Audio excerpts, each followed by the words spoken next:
Without an Omega level subscription, EVE Echoes can sometimes feel very restrictive. If you're staying as an alpha pilot, you don't have access to advanced or expert level skills, and you don't have access to Tech 8 or higher ships. Your journey up the tech ladder stops at Tech 7. Now, I have tried to combat some of this in the past by putting out videos talking about ships like the Moa, the Mala, the Rupture, and the Thorax, and how these are incredibly versatile and powerful, alpha-friendly ships. But I've had a lot of people reach out to me and say, is that really where it ends? Because those are Tech level 6 ships. Is there nothing for me to look forward to at Tech 7? And that's a question I've been pondering for a while, one that I've really been stuck on. Fortunately, earlier this week, I was contacted by Crimon, who suggested that actually, the Cyclone could be the answer to that problem. Ahoy there, folks! I'm Captain Benzie, and in today's video I'm going to be showcasing how the Minmatar Republic's Cyclone battlecruiser can actually be one of the best options for alpha pilots to fly in combat situations. We'll be going over what makes this ship tick, how to fit it with exclusive alpha skills, and showcasing how it does make a marked improvement over the 4 previously mentioned heavy cruisers. If you enjoy this video, please do spend a moment just to hit like on it, subscribe if you haven't already, and do make sure that you head down into the comment section and let me know what you think. Otherwise, folks, let's jump right in.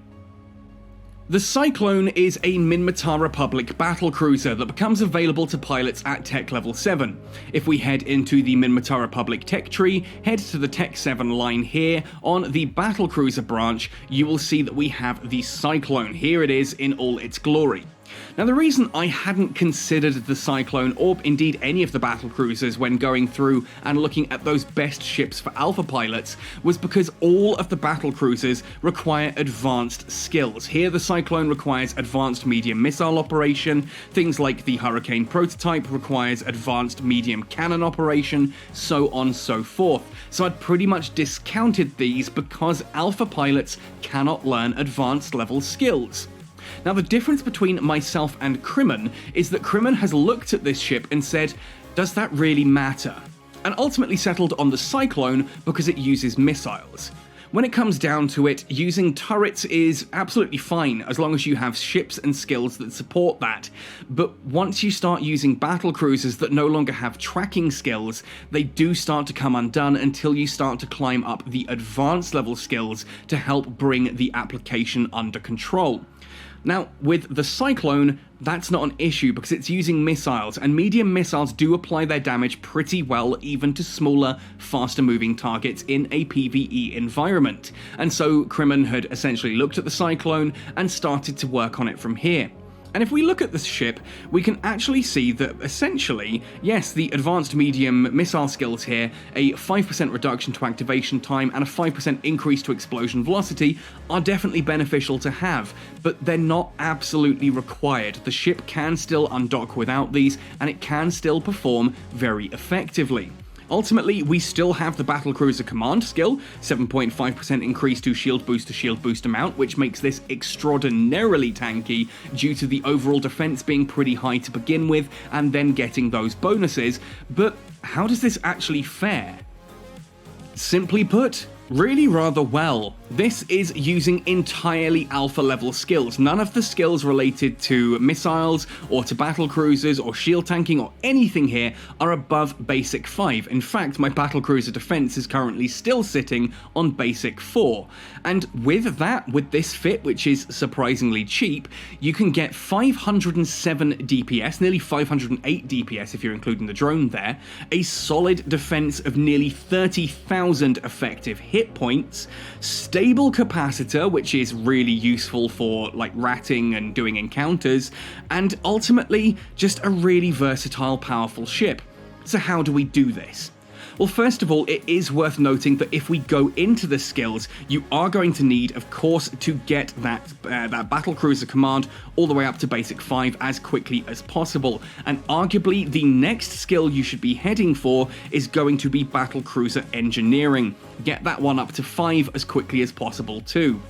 Now, this is assuming that you have been at least somewhat leveling some of your missile skills. If you took, for example, the Caracal trainer earlier, then you probably have some of the basic missile skills already. And here you can see I've got medium missile torpedo operation to 5 and medium missile torpedo upgrade to 4. So this can actually be made even better by getting that skill just a little bit higher.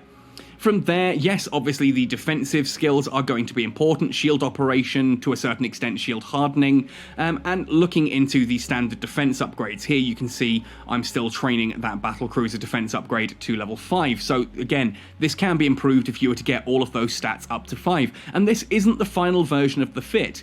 Crimon actually has a slightly different fit to I have, and I'm sure that other people will modify this to their personal needs as well.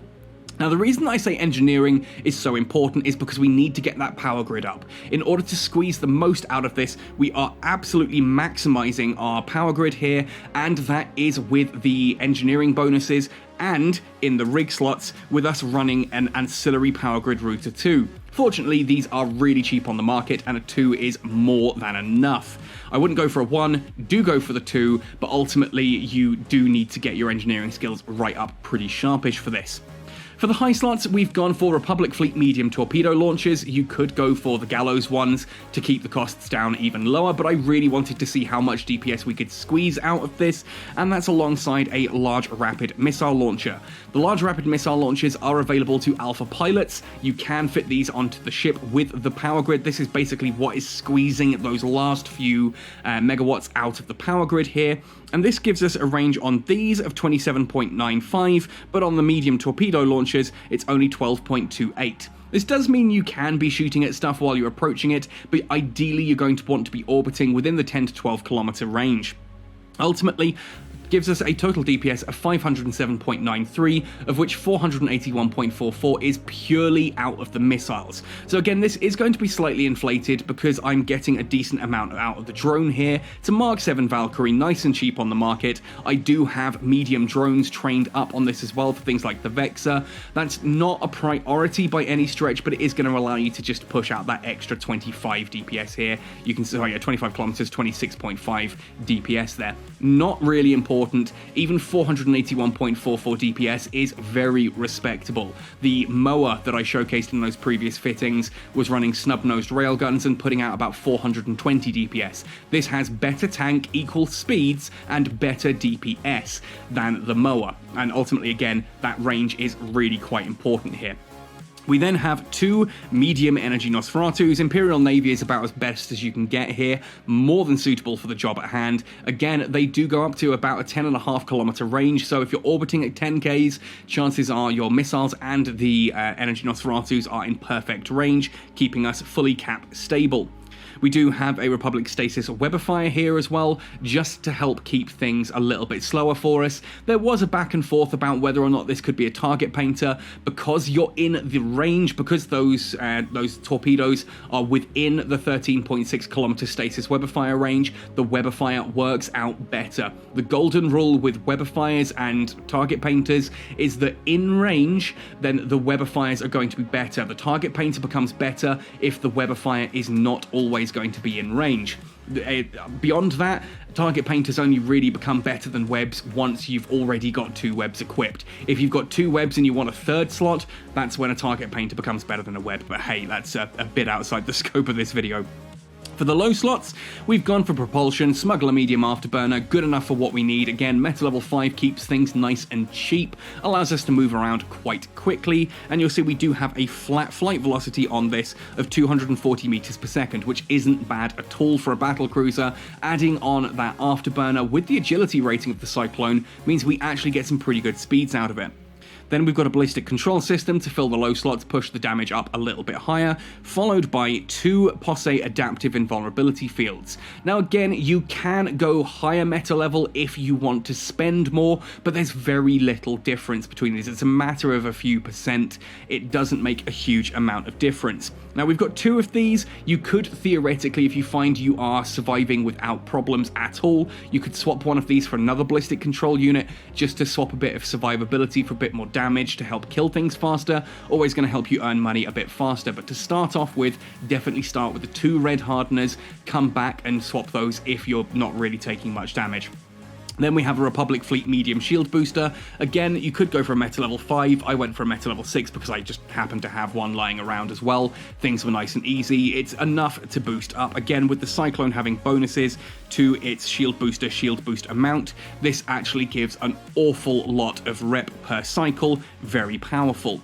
For the rigs, again, we've got that ancillary power grid router 2 that we've already talked about, followed by a semiconductor memory cell 1 and a capacitor control circuit 1. Not too expensive on the market, and the ones are more than enough to get us to capacitor stability, so that's all you really need to go for. Going for a 2 you can do if you really want to spend, but it's really not necessary. On the other side, we've gone for some defenses, anti-EM screen reinforcer, and a core defense charge economizer, again just to get the absolute most out of that shield booster.